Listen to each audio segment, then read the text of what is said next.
The forest stood silent, a watchful guardian, as twilight painted the sky in hues of purple and orange. The trees, tall and ancient, seemed to whisper secrets to the wind, their leaves rustling softly in the gentle breeze.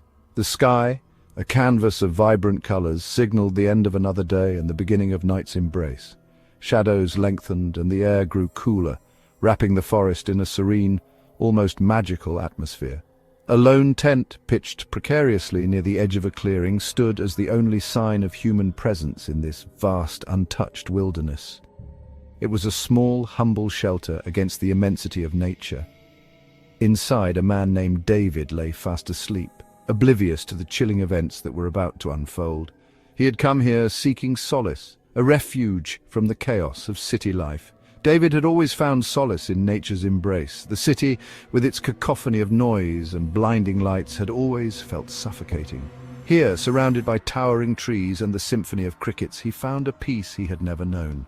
As the last rays of sunlight faded, plunging the campsite into darkness, David drifted into a deep, peaceful sleep. He dreamt of open fields and clear blue skies, a stark contrast to the darkness that enveloped him in reality. In his dreams he wandered through meadows filled with wildflowers, the scent of blooming flora filling the air. The sky above was a brilliant blue, unmarred by clouds, and the sun shone warmly on his face. The city, with its relentless pace and constant noise, seemed a distant memory. Here, in his dreamscape, he felt truly free, unburdened by the stresses and demands of urban life. But as the night deepened, the forest around him began to stir.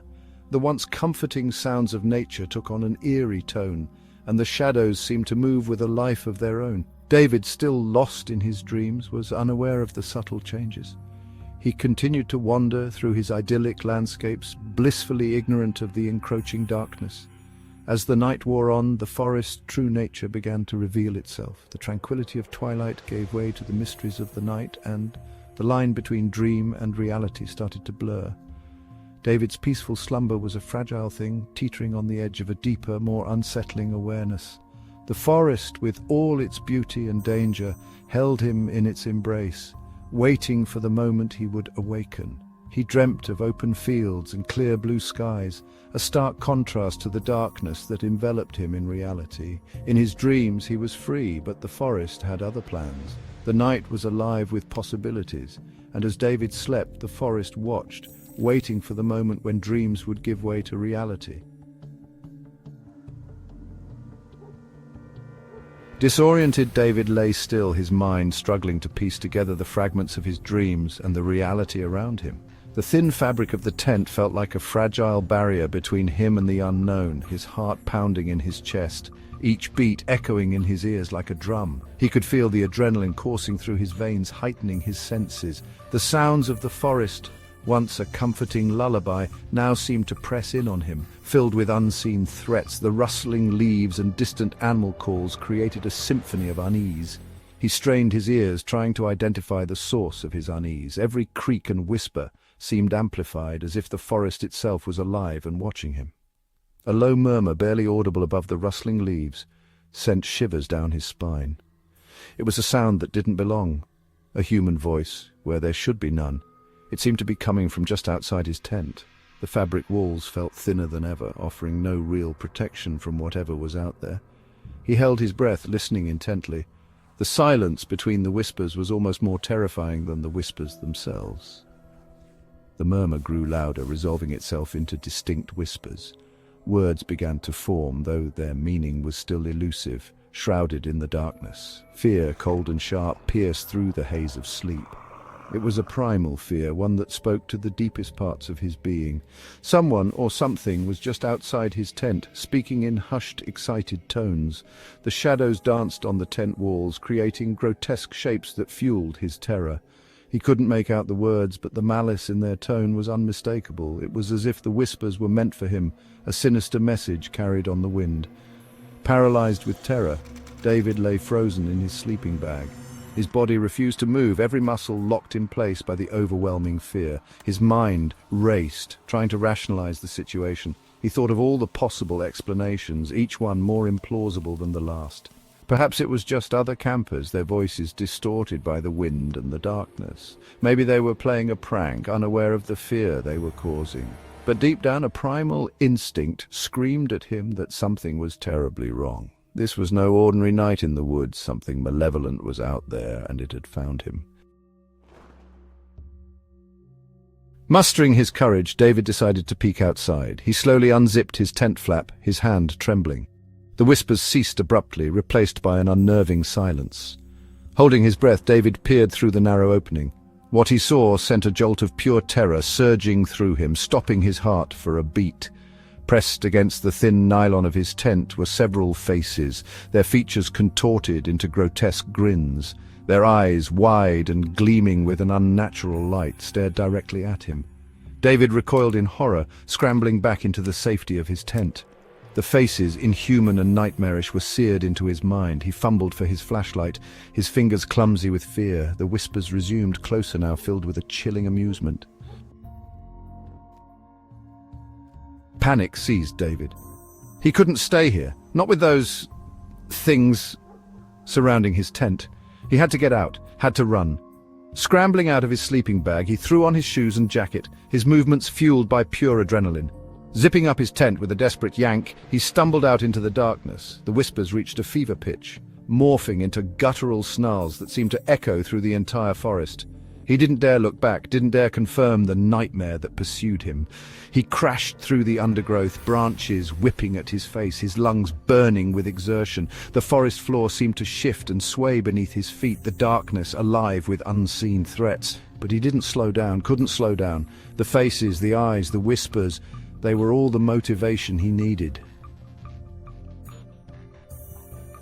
The forest seemed to conspire against him, its ancient trees whispering secrets of old.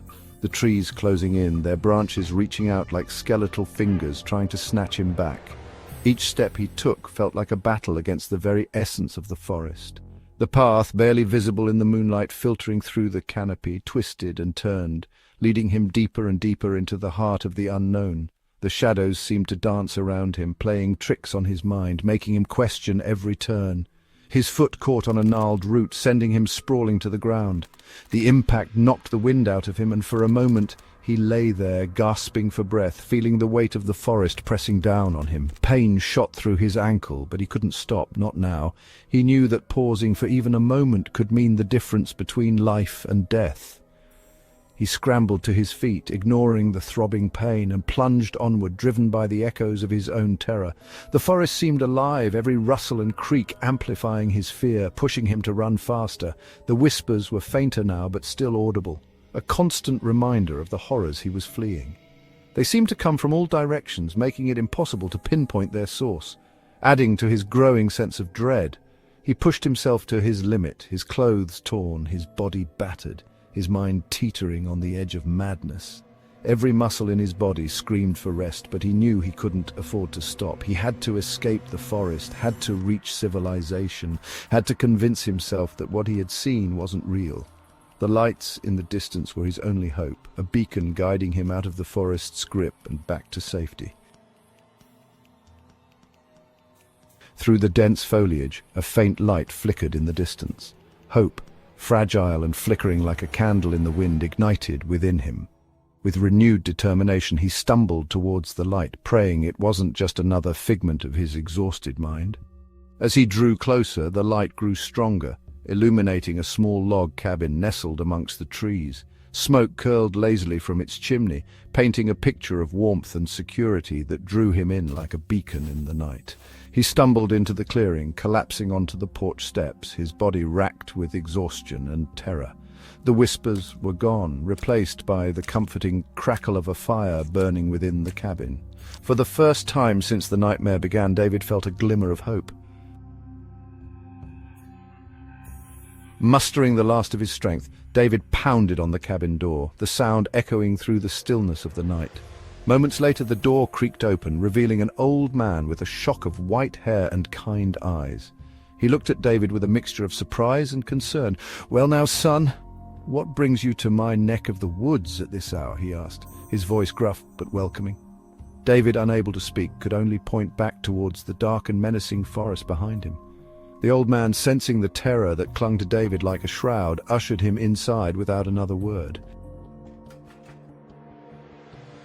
The warmth of the cabin enveloped David like a comforting embrace. He sank into a plush armchair, the fire crackling merrily in the hearth. The old man, his name was Caleb, handed him a steaming mug of tea, its aroma filling the air with a sense of normalcy.